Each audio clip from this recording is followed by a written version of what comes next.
and they got the hormones, and they're exploring their identity and who they are in the world, and all of that can come out like explosively. Call it the excuse about why we're actually here together. You got a teenage daughter, like a teenage daughter. Like, let myself go and fell on the bed, and my elbow hit my kiddo in the head.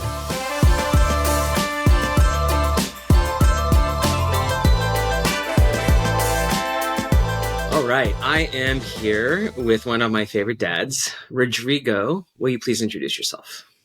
Yeah. Hello, my name is Rodrigo Lagos, and I'm a great dad, and I have some wisdom to share. All right, let's get into it. Do me a favor. Let's just start with tell me about your kids. Yeah, thanks. I'm really excited about this. And I have two children. My daughter, who just turned 16 this Monday. Her name is Willow. Happy birthday, Willow. I didn't realize she and Olivia had birthdays so close to each other. Yeah. It's... Oh, wow, they're like really close. Oh, goodness. Yeah. I remember kind of similar month, but I wasn't sure. Yeah. That's awesome. They love each other. She adores Olivia. Willow is a sophomore in high school and really is into sports. She's a big volleyball player. She's excited about this season. She's playing a really high level team. And she is a social person just through and through, and really, really enjoys connections, caring for people. That's really where she gravitates to. And she loves reading. Then Drake Rohan, he is my son. He is 12 and a half, born in March. He loves computers. He really, really likes solving problems and getting really into robotics. Anything that he can get his mind around, he is totally game on with that. And this year, kind of one of the big things that he's exploring is archery. So he's starting to do competitive archery for the first time. So really excited, and I get to go and do that and take him to that. So I'm pretty excited about what this season's going to bring. It's a whole new game. You have enough property, you could just set up your archery targets right on at home. Yeah, it's great that you bring that up, because that's actually been the conversation we've been in, which is like, well, how are we going to set it up? What do we need to do? And it's been really great to kind of hear him out and what he wants to do with it, because it's kind of sometimes a little quiet, but this time he's really like, yeah, let's do it. Let's set this up. So I think in the next few weeks we're going to have something going, and just ordered all his equipment, so it's coming in pretty soon. That I'll tell you, that's really cool. Remember, the place we lived when we were on that farm in Davis, and Leo was really into baseball, and we set up a what do you call it? A pitcher's. What do they call it? Like a pitcher's. I don't know. The pitch back. Yeah. A pitch, and it was it was like a whole long tent thing, and so he could practice pitching and hitting, batting cage. That was it. Mm-hmm. Like we set up a batting cage right on our front, that big expanse of lawn we had. It was so fun to have his sport and his practice right there. And and I think being involved with your kids' sports is like one of the greatest opportunities that we have as parents. So. Yeah, it was kind of came a little later for me, because the kids weren't really too much into sports. We did a little bit when they were younger, and it kind of was a big lull. And really, Willow was the one who came a couple of years ago and said, "Hey, I really want to do volleyball." We're like, "Okay, well, how do we make it happen?" And next thing you know, a year and a half, 2 years later, I'm a sports dad, which is really a new thing for me.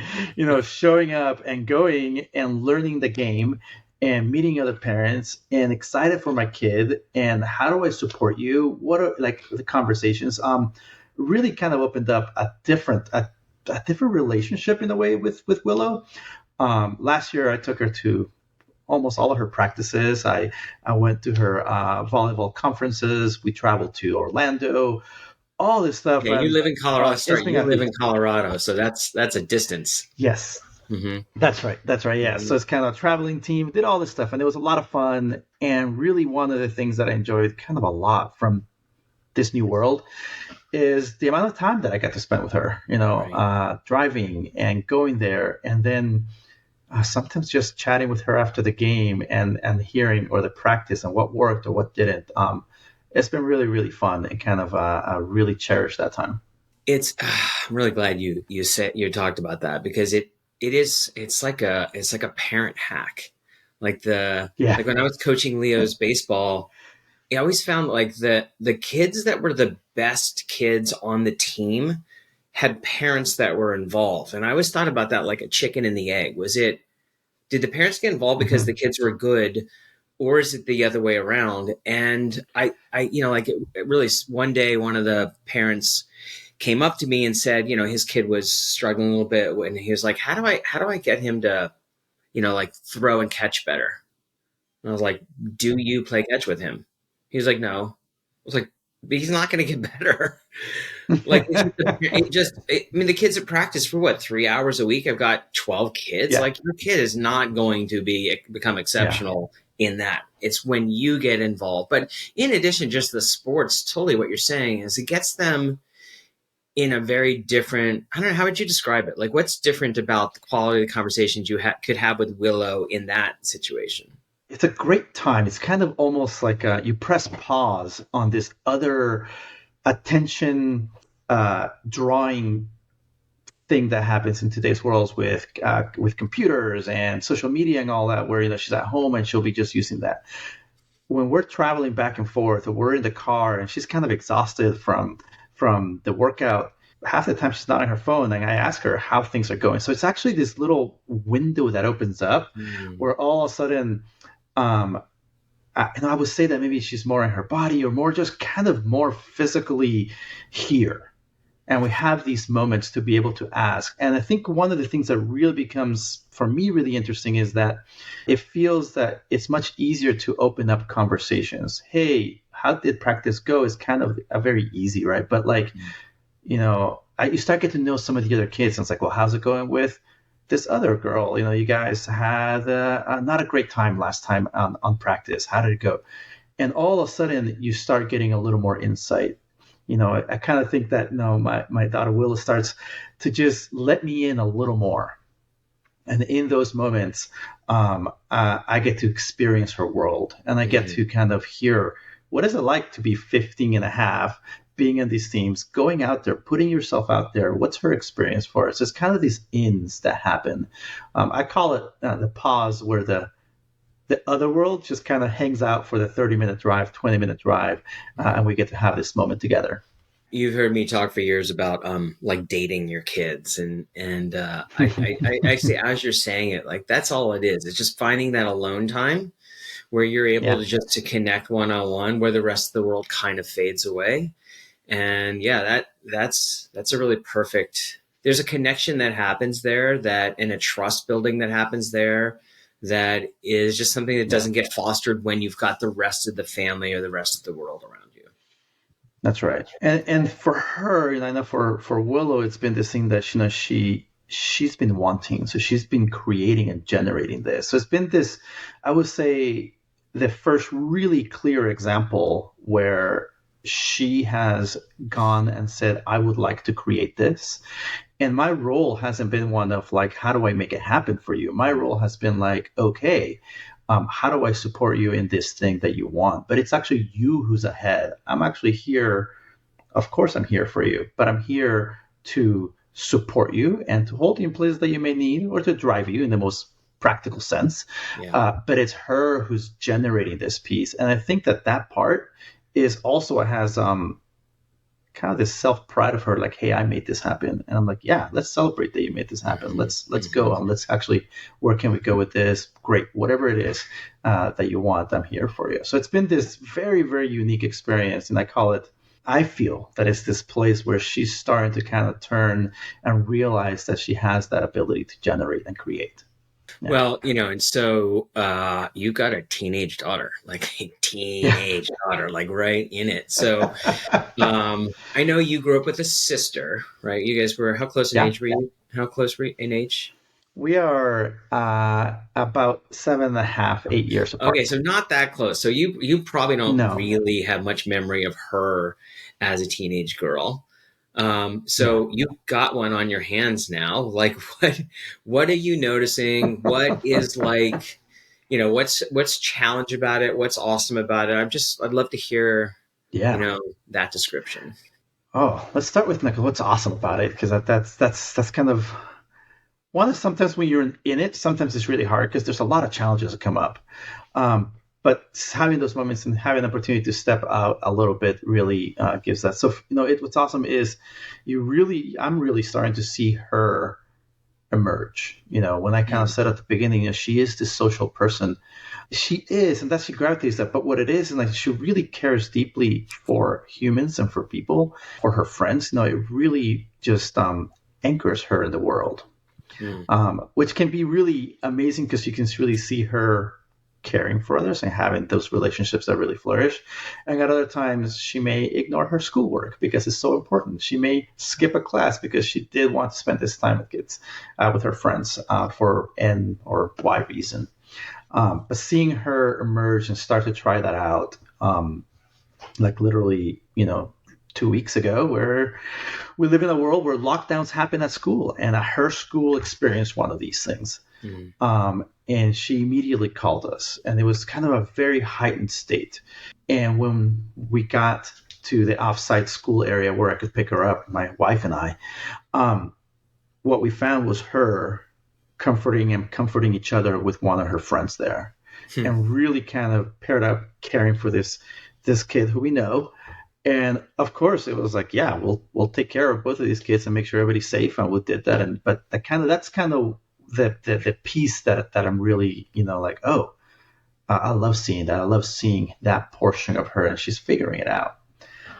What's challenging is that, I think, coming into this world of parenting, one of the things that I remember a lot of folks that I knew said, like, yeah, your kids are going to challenge you. You're kind of raising these kids that are going to come up and push right against you. And I always kind of thought, like, well, when is that going to happen? When is it going to happen? And the reality is that it's like, it's boiling the frog. It's always been happening in different ways. And now at 14, 15 is this places that she's honed this place where she kind of sees it and she pushes. And what that looks like is, in our household, is really where her emotions really get the best of her. And she is 15 and she is still figuring this out. And, it's a two piece of like, oh, I'm glad that this is happening. And like, oh my God, I have no idea what to do with this. Whereas that she does let go, and she may have those emotions that she has no ability right now to really regulate, and they happen at home, and she explodes. And she's like, hey, Dad, no, or, get out of my room, or whatever. That really, it can elevate pretty high.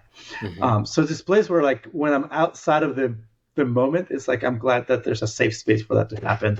But in the moment, it's a very, very challenging place, because she is pushing. She's pushing the boundary.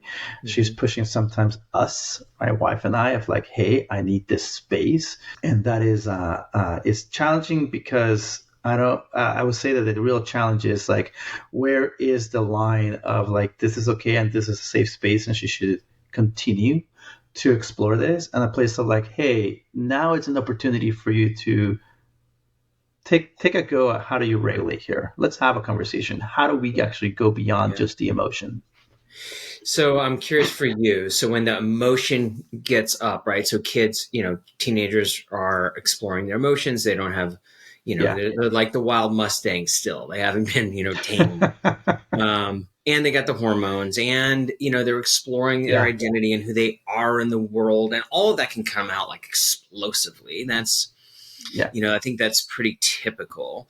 I'm just curious, how do you regulate yourself in it? Because it's easy to get caught up in that energy, and then like they explode, you explode, it ends badly. But I know you to be someone who's a lot more measured than that. So I'm curious, how do you handle it? Thanks, I appreciate that. I'm gonna store that one in the back of my mind for those moments where I haven't quite gotten it. Right. So I think there's one thing that I come back to that really helps me, and that is, I am here for her. Like there's this portion of me where I'm really, when I've had enough sleep and I have my resources in front of me, when I'm at my best, I would say, what's really present for me is I am here for my child, for her to have the best possible um, upbringing, love, home, all those pieces. So that's what's at stake. So I when I think about this, it's like I really get present to what's at stake in this moment. For me, is to care and to love my child. How do I do that? Unconditionally, now and forever, right now. So it's this place where I can really come back to what's the most important thing for me? It's her well-being. It's her future. It's her exploring and having the ability and the space for that. So that's kind of what I'm present to in the moment. The more practical sense, because it's incredibly challenging when your child for the first time gets the courage to really push back and say, get out of my room, which is something that was unthinkable maybe 3 months before, but like, no, you're out of my room. I want my space. There is a place where this too shall pass. There is a level of trust that I have that we will come back to relating. This is not the end of it. This is not like it feels like it. It feels like, oh my God, the door is closing. So there's this place of like, no, this too shall pass. Like this, no, that. Yeah. So I say at my best, that's where I am. Like I'm really kind of being able to see the wider field. Right. Here's the visual that came up for me as you were saying that. Like I was imagining like her eruption, like a storm. Yeah. And you were like, you were able to like see through the explosion and the energy and the language and the word and all that stuff, and you can connect right through all the way back to like, that's my daughter and I love her, and who do I get to be in this moment that's going to help her be a better human. That's right. Yeah, that's definitely. It's seeing deeply and seeing her. There's been a few moments with her where it's been like it's been waiting the storm out. It's like, okay, let's I'm okay, I can weather more of this. What else do you have? It's okay. And to some degree, when I'm really kind of present, it's like, it isn't personal. It is happening. It is the ocean being the ocean. It is, the weather being the weather. It isn't personal. It's, this is very David Data like, right? Like the masculine is there as the grounded consciousness, and the feminine is there as like trying to fuck with it to see if it's going to hold. Yeah. Yeah. And there's been a few moments, I guess this was earlier this year, where that was happening. And there was a lot going on for her with a boyfriend and other kids, parents getting involved. It was a big, big deal. And she was extremely upset. And it was first coming out very explosively. And kind of there was this moment where I was really with her. And I was like, wait a minute. There's a portion I can be with her. I can feel with her that she's really scared. She's never experienced this before. This is completely new. And I remember that night sitting with her and saying, okay, I'm here. Like, let's figure this out together, whatever this is. And there was a moment where she finally kind of said, I am really scared. I don't know what to do here. I was like, that's okay. Let's hang out here. So this moment of like really kind of just sitting and sitting and sitting, and the layers and the layers. So that really is the moments of, that's what I'm here for, in a way. Like this is what it feels like to me, like the unmapped. Because I say I kind of sit there, but honestly, I'm not sure which way we're going. I'm just here loving my daughter. Right. Whatever's going to happen, we're going to be here together. That's awesome. All right. So I saw this on Instagram the other day. I'm going to read it to you and get your thoughts on it. All right. I never want my children to pause and think, I can't tell my dad, he'll get mad. I want their first thought to be, I need to tell my dad, he'll know what to do. So that's it's actually really close to home right now. I think all the conversations we're having, and it reminds me of something that a statement, maybe a mission statement, I'll call it that my wife and I've created when we started to raise kids, and said, what is, when we're all done with this thing and we've done the best we can, what do we want to have this look like? And the idea was like, hey, we know our kids, just like us, are going to make mistakes. Growing up in life, you try things and sometimes they don't work out.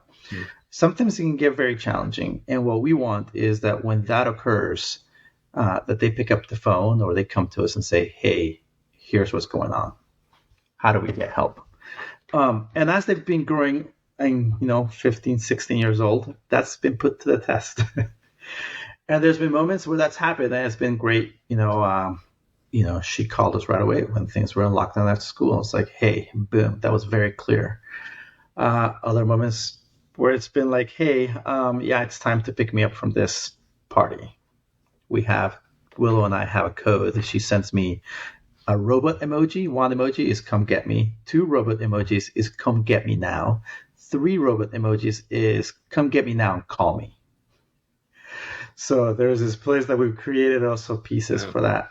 The interesting thing, so that's kind of the places, let's call those what I call maybe success versions of that. Mm-hmm. And there's other places where it's been challenging, because I would say it's been challenging for me and for my wife to a degree too, to create and generate the room for her to feel safe to do that. And to be very, very specific about what I'm saying is scholastically. No, I have an expectation that, we want A's and B's and this and don't be late at school and all these kind of rules. And so there's a lot of places where that is, she hasn't come to us. She's been like, no, they're going to get mad because I'm not getting the grade or I'm failing or kind of this. And that was a big struggle last year. And I think this year we have a little bit more of an opening, but last year that was a huge, huge struggle. Interesting. What do you think what's the difference between those? Like, why in some instances is she's like, I automatically need to come to you, and others like, I don't want to go to you. What do you think's different? I think it's the reaction that I've had. I think the way in which there is, and I've thought about this a lot, and there's this place for me that, says doing well in school, like there's this measure of doing well, let's call it, grades or success in that realm, gives you access and gives you the tools to be successful later. Like it gives you this place. So there's this fear when I see her not do that, that it's not happening and that she's not going in that direction. And all of a sudden I'm in fear mode. So I no longer, earlier I was talking like, oh, this is great. I have all the room in the world for you. You're exploding. It's fine. There's this place where it's like, no, I see that you're not going in this direction. And that means that all these other, let's call them bad things, all these things that are not going to work out for you are all of a sudden just starting to happen. So that is, or another way to say it is, I want to make sure I'm holding very tightly that the bad things don't happen to you.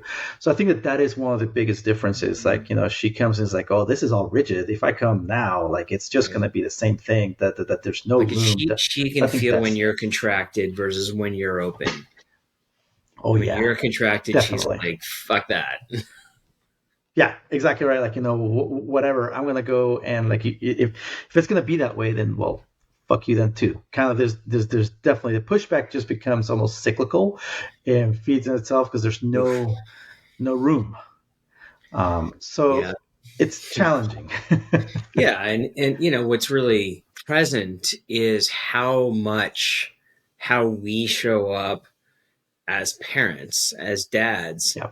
Like our energy, you were talking before, but just like even like how much sleep am I getting? How much have I taken care of myself allows me to show up in a way. And that a lot of times we think it's them, but they're really just reacting against like how we're showing up.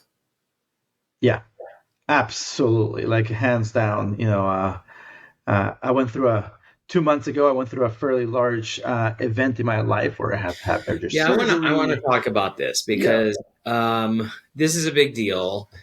And in particular for you, right? You and I have spent a lot of time talking about this, but like for your kids, I'm really curious about what Mm-hmm. their experience has been, and and like how like what did you do? Like how did you take that into account as you were going through it? So go ahead Yeah. and yeah, share what you went through.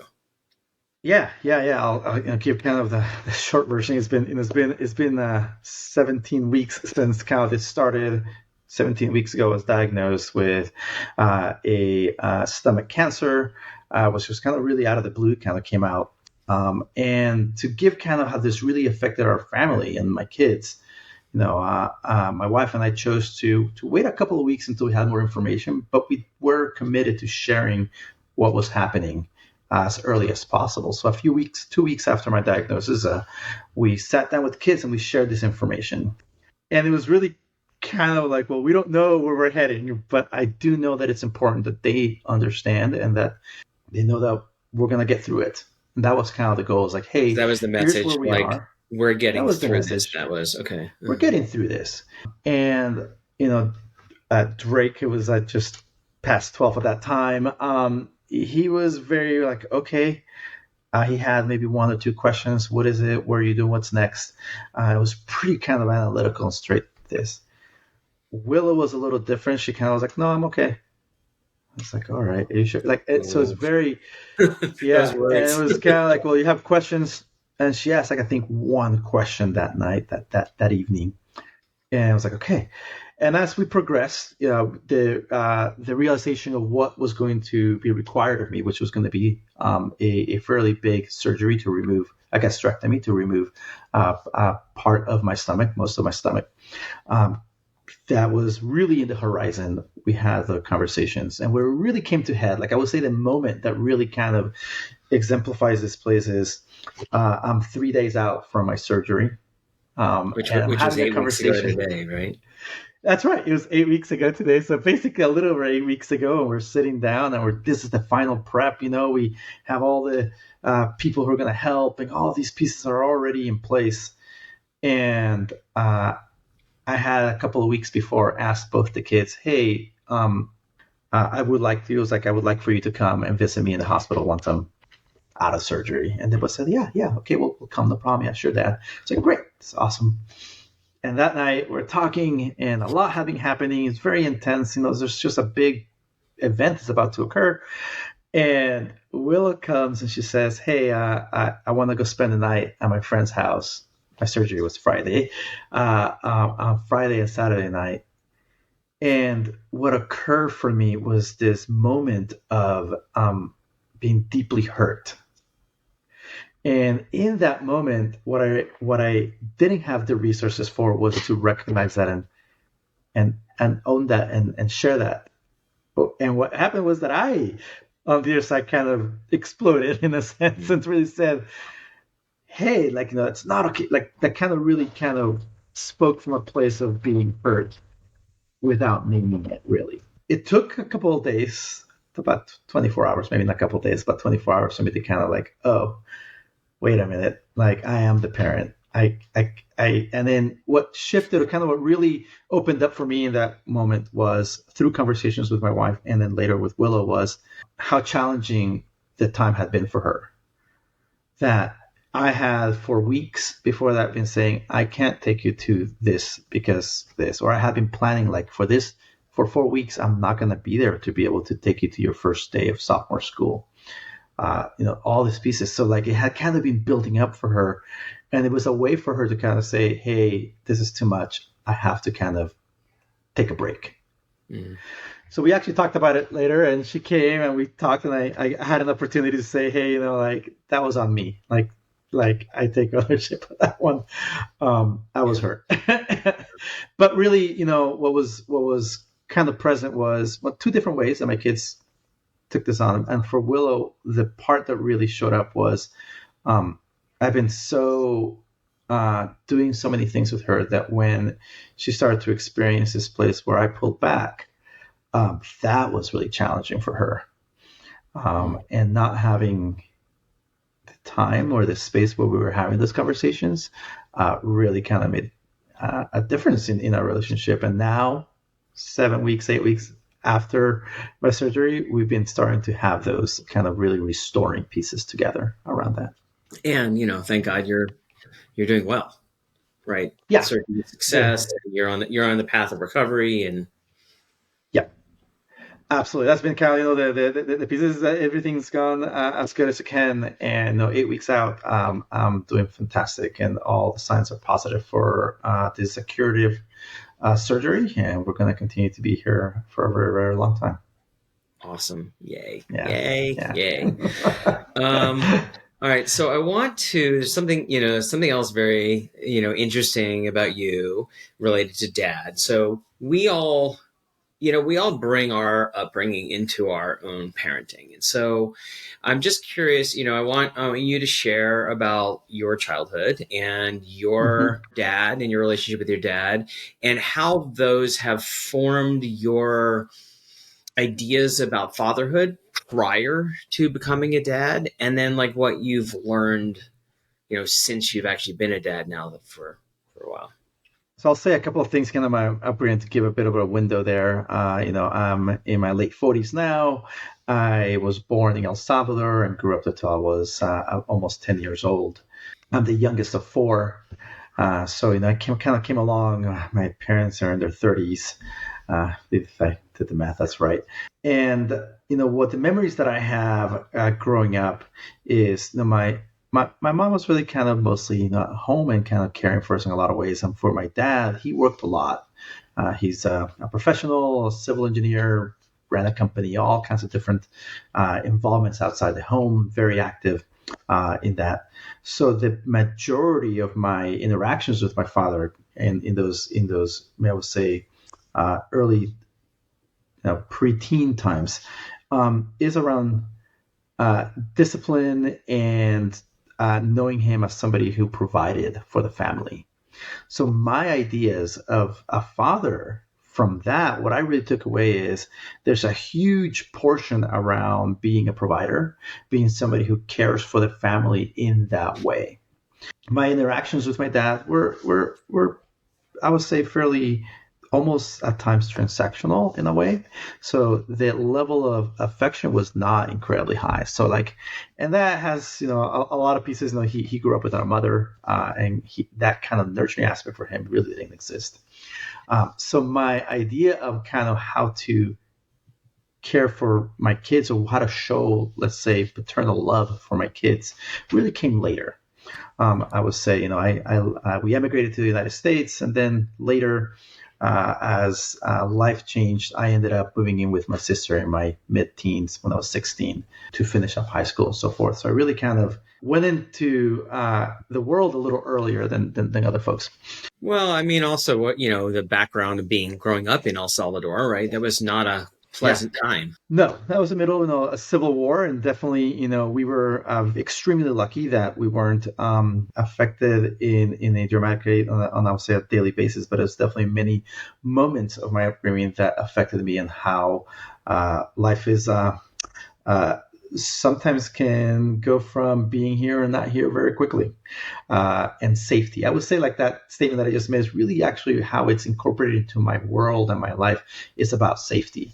What does it mean to have a safe space, a safe environment? So I'm somebody who I would characterize myself as hyper vigilant around these pieces. And I would say that's been something that has been so part of, particularly when my kids were younger, like, to be more concrete, is like, okay, we're going to travel and we're not going to travel to these places. We're going to go here, and here are the places where I feel okay with my kids or not. And we lived in San Francisco, which is a great city, and absolutely, go out. I'm the kind of dad who sees the entire playground and says, I'm going to sit here to keep an eye on my kid and this. So a lot of my attention, I would say, was this place of like safety and to some degree helicopter parent, maybe to a degree, but definitely somebody who was like, hey, I'm going to be right next to my child to some degree and keep them safe. So there's a lot of that kind of showed up in definitely my early upbringing. I would say kind of the second part of the question, which was like kind of where a little later, where did the ideas come from for parenting? I was really lucky that in my early 20s, I became friends with a lot of people that were older than I, about 10 years older than I, give or take. Just happened to be that that's what life brought to me. And one of the things that brought to my world was children. So in my early 20s, I had the idea that I was like not going to have kids. I was like, I'm good. Mm. And I remember this very clearly. I had a roommate whose girlfriend lived with us for a little while, and she had a 2.5, 3 year old daughter. And it was the first time that I had a relationship with a child that I wasn't related to. Hmm. And in that moment, and seeing her also parent, and then having this relationship shifted. And what shifted was like, oh, trying to see if I can really name it. What really shifted was this place of, it kind of awakened me, maybe a part of me that was like, I truly, truly love being, I'll use the word accountable or responsible for a human being. And it's not like a control thing, but it's more like there's this place where it's an incredible responsibility. Like I remember being left alone with this 3 year old for the first time. Here, why don't you babysit? I've never done that. And all of a sudden I'm sitting there, I'm like, well, okay, well, what? And all of a sudden it was like, not only like a little scared, like I don't know what to do, but at the same time, like, oh my goodness, this is a great, amazing responsibility, opportunity. What do we do? I mean, we watched shows and we had a ton of fun and we did this. So it just opened up my world to like, wow, this is a world that is amazing, and that I really enjoy. And being around a bunch of other dads that had younger kids, seeing how they interacted, and I can remember another moment, which is the moment that I say is experiencing, seeing other dads being unconditionally loving to their kids. Mm. Of course, I'll take it here. Not like a pushover, but more like, yeah, we're gonna take care of kids, and whatever's happening with this child, I'm here. That was a kind of a different window into the world of parenting. I didn't know that about you. I didn't know you weren't Yeah. you weren't interested. What made you certain about that? Like, what made you believe that you were okay not having kids? Like I said, at 16, I felt really like, here you go, grow up. Like you're part of the world now. At 16, I did live with my sister. She's 8 years older than me, and she was a teacher in Los Angeles. And mostly, the rule at home was get good grades, you do whatever you want. So I felt kind of like this place of like, oh no, this is how you grow up. And from that perspective, I felt this place where I can be responsible for myself, and then leave me alone. Like that's enough. I'm gonna be I'm gonna take care of me, and I don't want anything else. And that's kind of really where it was for me. Is like, no, I don't want.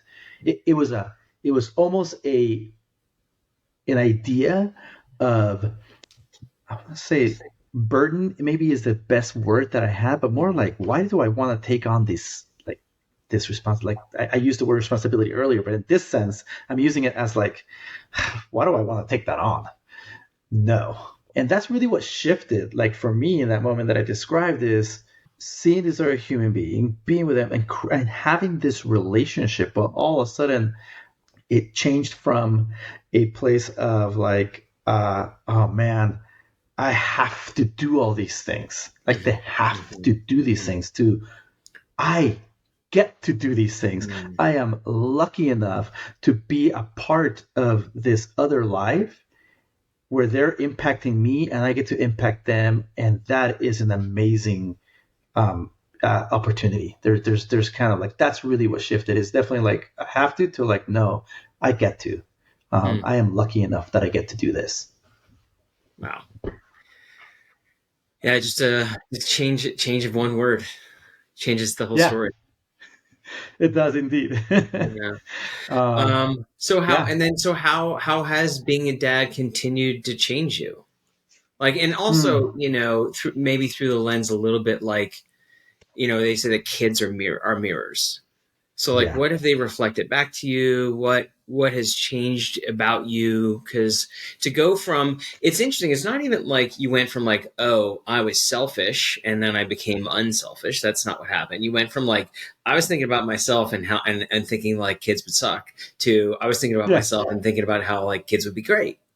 Yeah. And so you keep Yeah. thinking about Always change. yourself, like your own image about yourself continues to change. So yeah, what's the journey been like? Yeah. There's two moments that I think that when you asked the question came up, and I think early on, Willow, I was the parent at home that was in charge of moving, transferring our kiddo that had been sleeping with us into her own bed. And we're doing that transition. And that's notoriously can be very challenging. And it was at home. And I remember this moment of struggling with that, struggling with being in there. And we're trying, she's crying and she doesn't want to go to sleep and she wants to go back to the other bed and struggling and started reading to her. And there was times that it worked, there's times that it didn't. And I remember one night being so upset that I didn't know how to do this, that I wasn't succeeding, that she was just gonna like it wasn't good. And then what started to happen was like that I have to do this kind of was showing up. I think it didn't have that distinction at that point, but it was this like kind of really intense anger and kind of frustration. Um, and what changed in me, what my child changed in me was like, again, sort of like, wait, I get to spend 2 extra hours with my kid tonight. And maybe it's not the best hours where like I'm having fun and building this or not, but I do get to spend these hours. And that started to shift for me over time where one, I started to read things that I liked. That was a big change. Not necessarily this book that I was tired of reading 20 times, but something like a little bit more interesting. And maybe she didn't understand all of it, and it was just fun books, anyways. But that started to change. So it was this moment of I could introduce something that I was excited about too, but also I got to spend this time with her. So how it shifted for me was like, oh, I get to make a difference on how I relate with my kid. What do I do? That makes a difference. And then going like later, and I would say that over the months, we ended up actually reading quite a bit together, and it was really fun moments where sometimes I would spend even extra time after she fell asleep just reading my own book because it was exciting. So that was kind of this first moment that early on it shifted for me that I have a big say in how these moments can go. A big piece. What really came up for me, and you said that because I totally get.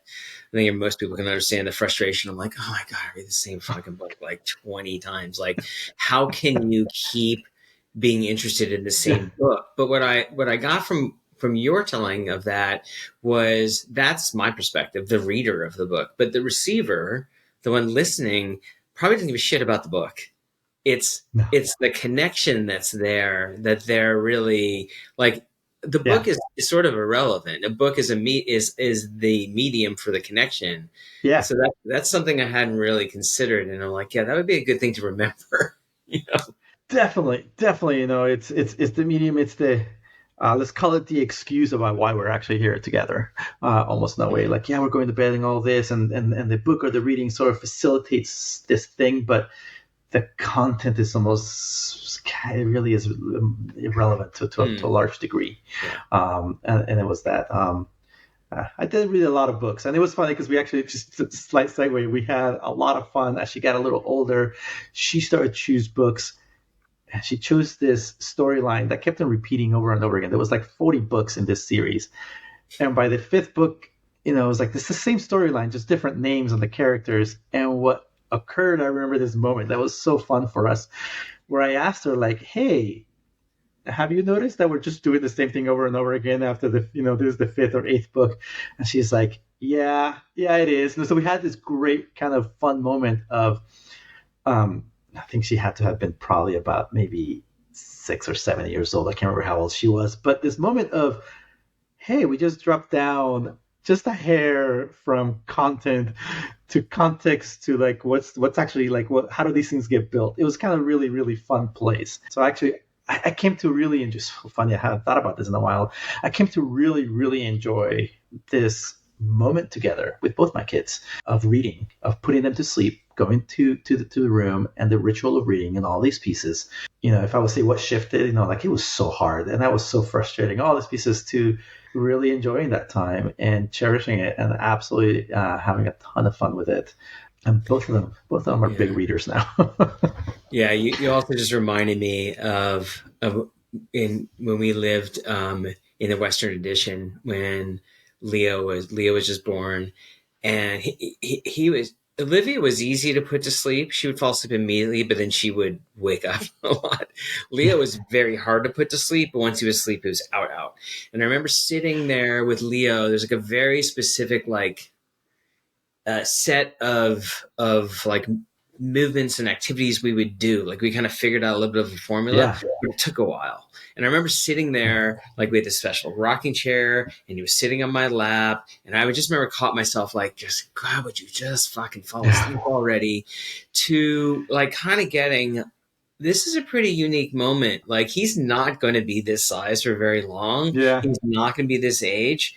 And it definitely allowed me to just like be more present to this moment, knowing that kids grow like really quickly and change really quickly. And so it definitely was one of those parenting moments where I kind of woke up to like be present with it, because it's going to be gone quickly. I want to just kind of ride the coattail what you just said there, because it reminded me of this very early moment. Willow was not a car person, a car child. I remember being very, put in the car seat in the car, and it would be screaming like we're hurting this child. And we're just going to the store. Okay, we just got to go get whatever we got to go get, right? And I remember, it's like, okay, I'm going to get in the back with her, and we're going to distract her. And it didn't matter what we did. It was just like, I am like the screams and the crying. And I remember at one point, speaking with my wife and just talking about it, and kind of, but for me personally, what you just described exactly is like, how it showed up for me was, she is 6 months old or whatever months old she was at that time. It's like, I'm pretty sure I'm not going to be sitting back in the back seat when she's 16 and is going to be crying and screaming. And I remember that moment. Really wrong.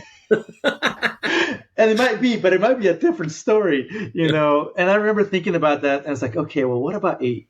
What about 5? What about, so it's kind of these moments of kind of realizing like, and the reality is like, oh yeah, this moment too shall pass, right? But the other aspect that you're calling out, which is it'll pass, but also there's something really unique about that moment, and to recall that it's happening now. Like right now, you have this moment with your child, and it may not be the one that you expected. It may not be the one that you actually are saying you want, but it is happening, and there's something truly amazing to say, okay, let's be here now. And we got through it, and it didn't last that long. It was a few months. It felt like an eternity, and then she was okay. I love that. Another thought. So given that you're somebody who's been pretty active in personal growth, transformation, what are some of the things that you've worked on? Maybe they're generational type trauma, inherited things, worked on yourself, that you feel really helped you be better, Dad? Yeah. Thanks. That's I appreciate that question. It's one that there's always more east to go. There's always more work to do. But I'm really fortunate that I've had the opportunity to be exposed to a lot of these things and bring them back. I would say the biggest thing, like for me, is one of the things that I dealt with a lot growing up in the trauma was really about this place, like I said, safety early. But if I kind of go a little bit deeper in there, it was this place that for me in our home, a lot of the ways in which conflict or tense and difficult moments were really dealt with were mostly we're going to forget about them, and in a few days it'll be better. Oh, yeah. That's kind of one aspect. Under the rug sort of strategy. Yeah. So, that's one thing that really was challenging, because I had no, in a way, idea how to be able to handle that as I kind of started becoming an adult. So I worked on that a lot in different mediums. So at home, we try a lot was like, okay, let's talk about them. How can we talk about them? How do we bring them into place? And sometimes it's easy. It's like, okay, it's this, the laundry didn't get put away or whatever, or something like that. And very straightforward. And there's other moments that are very, very challenging, with like, let's talk about grades, or let's talk about these other pieces or something that's really, impacted our lives at home, whether it's something that we ask the kids not to do. Our child, like, hey, no, please, like, hey, call us when you're in trouble, and it hasn't happened. Now, how do you broach that subject? And I think what's important, I used to think that what was really important is that we talk about it and we get to a resolution. And I was really committed, like that was the important piece. Mm-hmm. What I've really realized after doing this multiple times with my kids now is that what I find that the really important thing is that we open the conversation and it's happening. We may not get to a place where my kid walks away going like, oh, okay, this is great, right? Like that actually doesn't happen all the time, maybe less of the time, But what I really find it is that we're having the conversations and we're introducing concepts like, hey, you have a say here. We have a say here. What happened for you? Mm-hmm. And we heard them. And maybe there's like, there's times that my kid may walk away saying like, still angry or still pissed or still like whatever, you still didn't hear me. And a few years ago I was like, oh man, that was a failure of a conversation. And what I kind of where I've gotten to now is like, there is no failed conversation if you're engaging with your kids. There's this place where I get it, like it's like, that's right, it is the ongoing piece you're building. It's like, you're not building, you're like the river doesn't get carved out on that one conversation, right? The river gets carved out over and over and over again, and you're bringing it up and you have in the room. And every once in a while, then my kiddo brings up something like, hey, they call me out on something. You said this. You said you would take me this. And what was it Drake said the other day? You said that we would go to archery on these dates. And it didn't happen. And he was right on. Like there was these days and I didn't put it in the calendar and they fell through and I'm like, oh. But it's allowed for that. I couldn't fathom saying that to my father growing up, but this is the difference. So I would say like there's this place where like, going back and having those conversations opens up the pieces. Yeah. Well, what I really appreciate about you and Joy and how intentional you've been with what you want to create with your kids. And so what are some of the core principles that you've looked to establish? I don't know whether you call it like family values or something like that.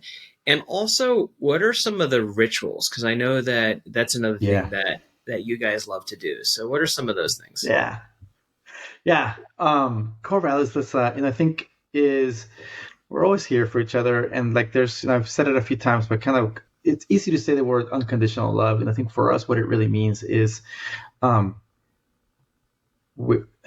matter what's going on, we're here. We're always going to turn towards each other. That's fundamental for my relationship with my wife. That's kind of like one of the bases.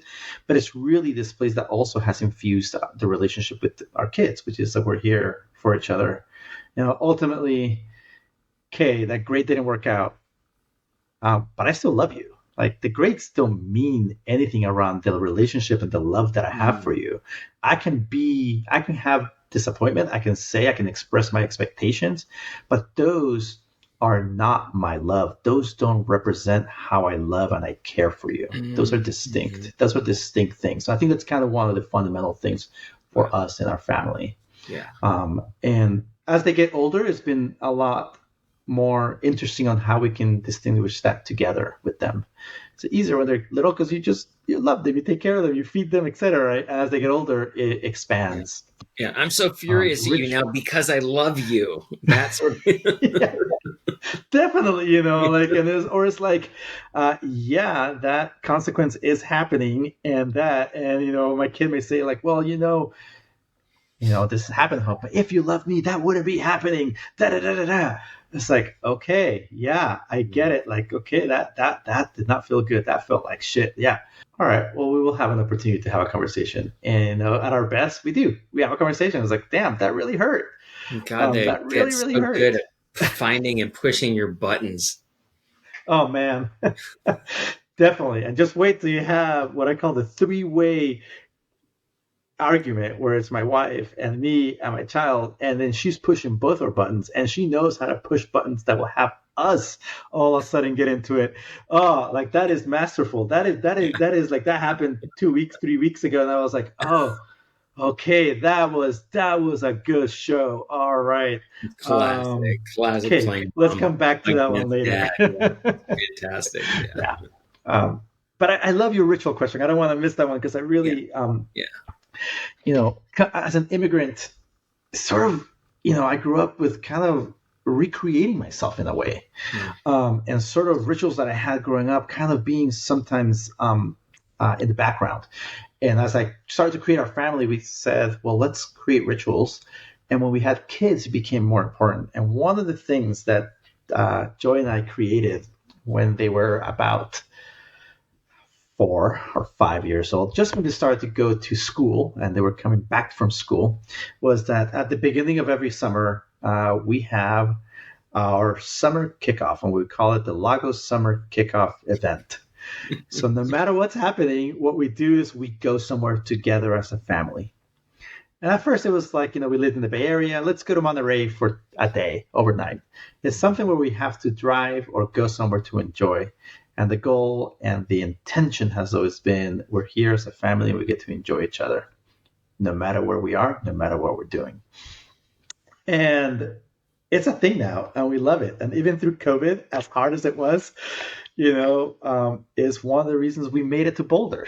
Yeah. That was that summer's event where, so let's go to family. We're going to be together and we're going to explore this place that we may move to. Surprise, we moved here. But it's this place, and it's become a ritual for us. And now the ritual, how it's shaped, is that the kids are required to go on our vacation ritual together until they're 25 years old. 25. Okay. which 25, which we joke about, and it's funny because Willow brought this up. She's like, yeah, wait a minute, you're taking us somewhere and you're paying for our tickets and our meals. Yeah, don't worry, I'll be there. No, they're not dumb. Which is a ton of fun. The other thing Yeah. to acknowledge is they like hanging out with you, which is They huge. do.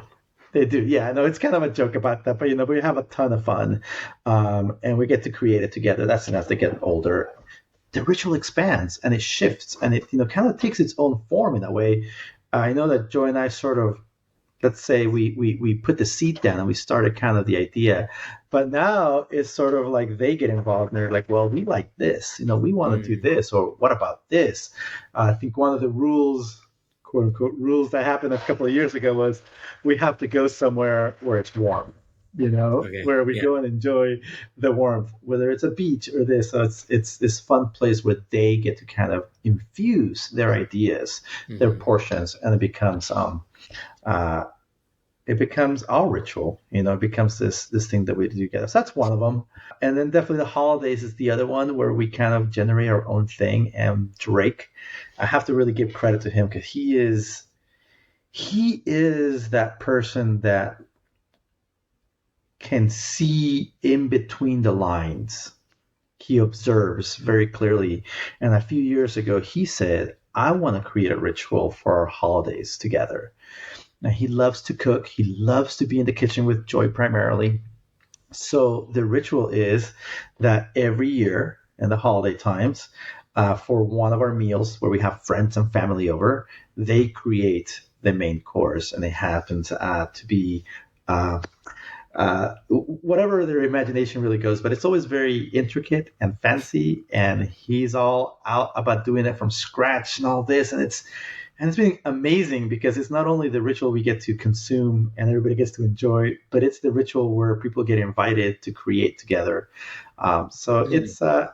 it's been kind of great. Like as they get older, it kind of makes me think in this conversation. As they get older, one of the most amazing things is they start to participate in a whole and full way in the family and together. So I Hmm. get to learn from them. Like Hmm. I get to learn, like, hey, we can create anything we want together. Like this ritual, I get to learn that. I get to learn the places um, where I have the opportunity to take ownership or apologize for the place where I hurt them. I get to learn the value of that and the remembering, like, yeah, that this is part of the game that we're playing together. You and I have so much more to talk about, but I wanted to keep this to about an hour. So we're Yeah, about there. So let's one thing I really hope is that we'll do this again sometime soon. because there's a definitely to be continued about it. So to finish off, final question I have for you, going back to like the purpose of this whole thing, is what advice, based on everything you've learned and experienced, what advice would you give to a brand new father? I'm going to give two pieces here because there's one that I learned really early on that kind of changed my perspective. I remember Willow being 2 or 3 days old, and I was at home. She was born at home. We were lucky that we got to do that. And I remember she was laying down in the middle of the bed, and I went to lay down, and I had this moment, this lapse of forgetting that my kid was there, and I just let myself go and fell on the bed, and my elbow hit my kiddo in the head. Of course, she woke up and she started crying, and I remember what I felt, which was like, I just damaged my kid. I just hurt them, and this is like, oh my God, and I felt horrible and all this. And my wife, being the sensible mother she is, she's like, it's okay, she's fine. Took her, started to, take care of her and breastfeed her. She was fine. And what I want to kind of share in that moment is that for me, it was like, they're so fragile. They're so like, I'm going to hurt them. Like there was this moment. And so that what I want to impart here is there's a difference between fragility and caring. Like, your kids are resilient, and they're resilient because you are caring for them. You build the resilience with them. And so I would say, what you take away is what you put in, how you care for your child. You have a say in the resiliency and how well they will do, how you care for them. They're not as fragile as you think. There's a lot there, and they're not as fragile as you think because you're there for them. Like that's the kind of the key part. It's not like go on your own. It's more like, when things happen, you'll be there. Of course, you'll take care of them. You're going to be there.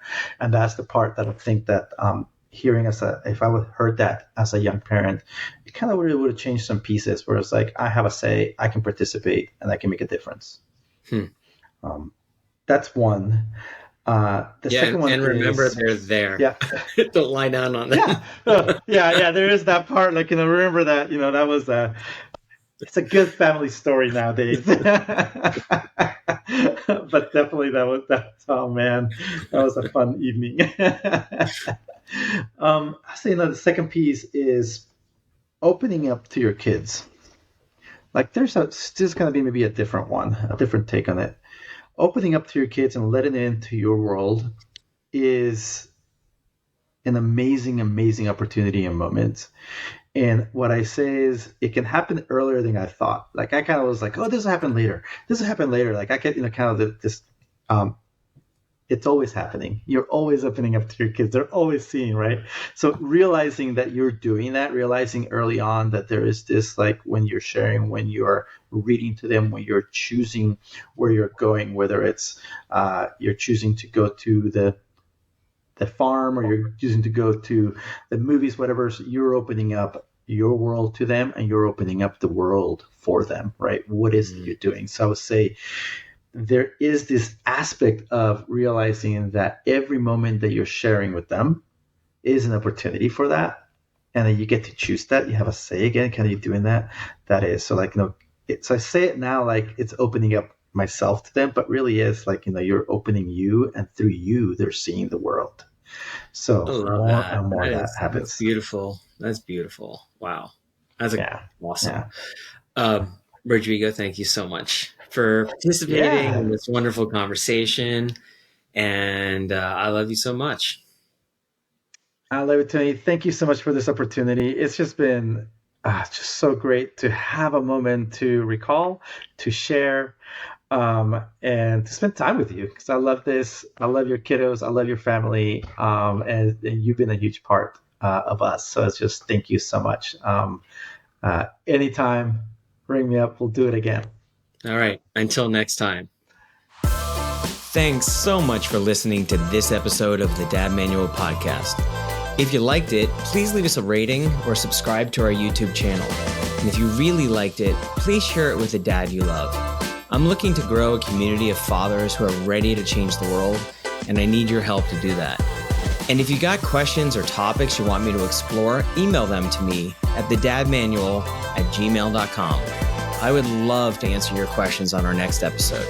Until next time, I'm Tony Cooper, and this is the Dad Manual Podcast.